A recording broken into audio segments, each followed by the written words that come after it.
నీ ఆవరణములో ఒక్క దినము గడుపుట 1000 దినముల కంటే శ్రేష్టము. కీర్తనలు 84 అధ్యాయం 10 వచనం. ప్రేమైనటువంటి దేవుని జనాంగమా, మనలో అనేక మంది ఈ లోకంలో గడపడానికి ఇష్టపడేటువంటి వారిగా ఉన్నారు. కానీ ఆదివార దినాన ఆయన మందిరంలో గడపడానికి ఇష్టం లేనటువంటి పరిస్థితుల్లో అనేక మంది జీవిస్తూ ఉన్నారు.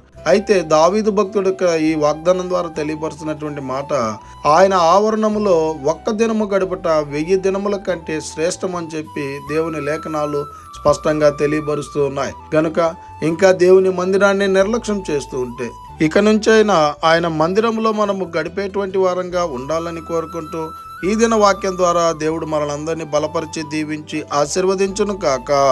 ఆమేన్.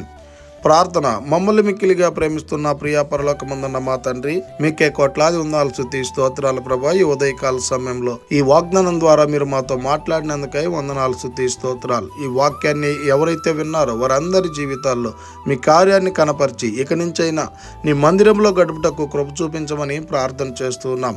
ఎవరైతే నీ మందిరాన్ని నిర్లక్ష్యం చేస్తున్నారో వారందరి హృదయాల్ని మీరే మార్చి నీ మందిరంలో గడుపుటకు కృప చూపించమని ప్రార్థన చేస్తున్నాం ప్రభా.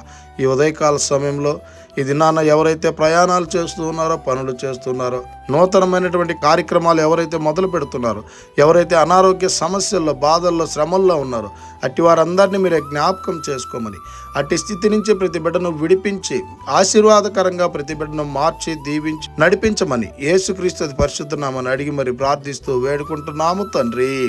ఆమేన్. God bless you.